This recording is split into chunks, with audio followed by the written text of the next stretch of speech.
We must urgently begin to rebuild the bonds of trust and respect among Americans, restoring trust in our politics, our press, our markets.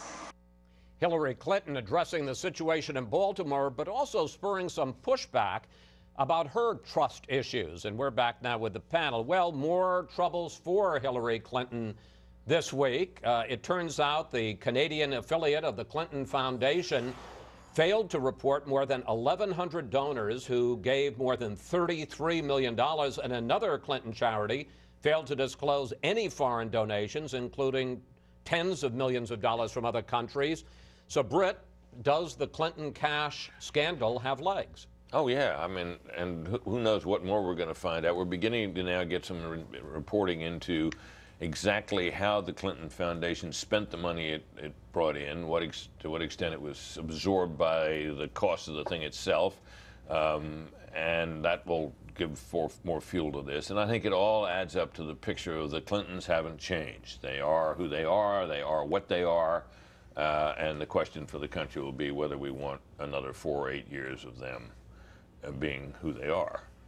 Meanwhile, Hillary Clinton got her first announced Democratic opponent this week, independent Senator Bernie Sanders of Vermont, who made it clear he's going to go after her from the left.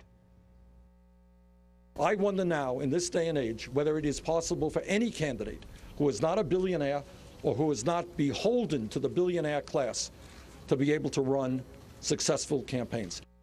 Sheryl, what impact do you think Bernie Sanders can have on the Democratic race? You know, look, Bernie Sanders is certainly the only candidate who is carrying around a keychain from the Eugene V. Debs campaign. He can shape the debate. He can't win. Look, Barack Obama has been accused of being a European-style socialist. I don't think Americans are going to put a real European-style socialist into the White House, and I don't think Democrats are going to nominate one to run for president. But he can shape the debate. I do think that he taps into a vein in the Democratic Party that is hungry for what I would call an Elizabeth Warren-style populism. Break up the big banks, you know, the game is rigged against us, all of that kind of Warren rhetoric in favor of the little people. Elizabeth Warren isn't running. Bernie Sanders can give voice to that philosophy, and so he will shape the debate and try to push Hillary Clinton to talk about issues in a different context. Then there's Bridgegate, the closing of some lanes to the George Washington Bridge to punish the mayor of Fort Lee for failing to endorse Chris Christie's reelection. On Friday, 2 of Christie's top aides were indicted, and a third pleaded guilty to conspiracy to commit fraud.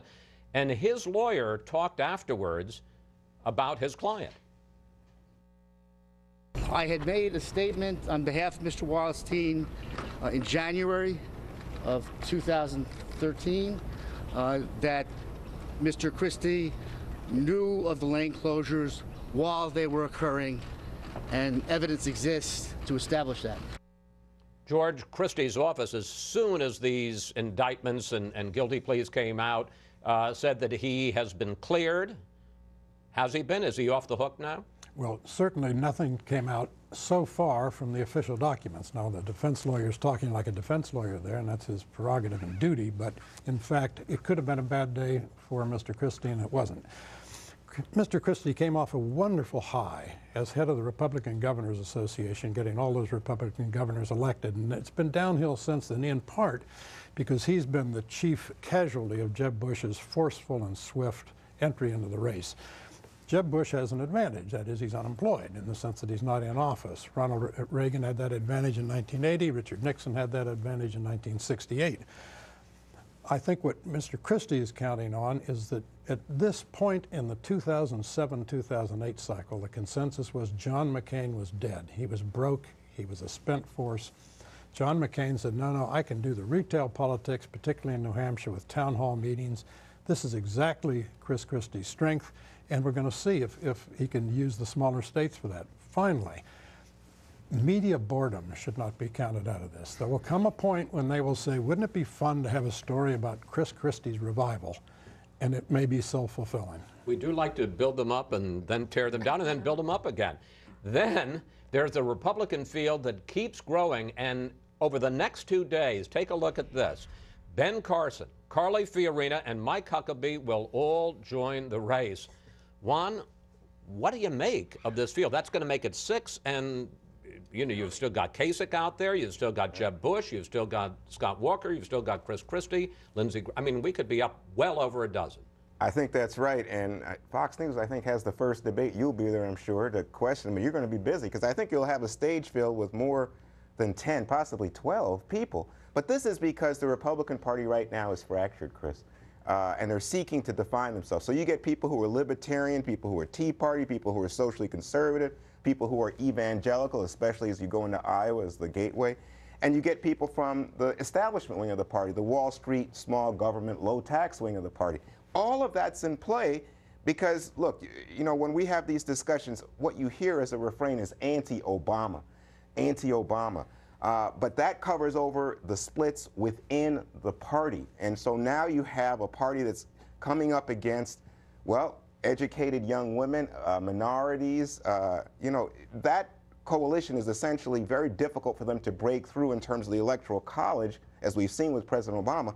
Right now, they've got to decide, what does the Republican Party in 2016 and going forward stand for? That's why you see so many people on the stage. They're trying to become the leader that defines the new Republican Party. Britt, I mean, I guess one of the questions is, because there are going to be more than a dozen candidates, can they sort this out without destroying themselves? That is the question. And one of the interesting features of this whole thing is George remarked that when Jeb Bush started his fundraising drive and his non-campaign campaign, he suddenly raised all this money and took some of the oxygen out of the space where Christie wanted to be. But he's never gained any altitude since then. The question is, will he? We know he's going to be fabulously well funded. Is he planning a campaign in which he's ready to absorb losses in the early states and try to fight on thereafter? Such campaigns have not worked out well in the past. But he's not trimming his sails on the issues to appeal to the right. I think it's a very intriguing question of exactly what kind of campaign he's trying to run, because it looked like he was going to be the sort of the front runner, and that's not happening. Well, and the money race. And that, of course, is part of what encourages all the rest of these figures with the ballooning numbers we've talked about to get in the race. And I think the money is also fueling this, because there's now these billionaires who can push individual candidates. Yeah, money isn't what it used to be in politics because there's too much going around. Thank you, panel. See you next week.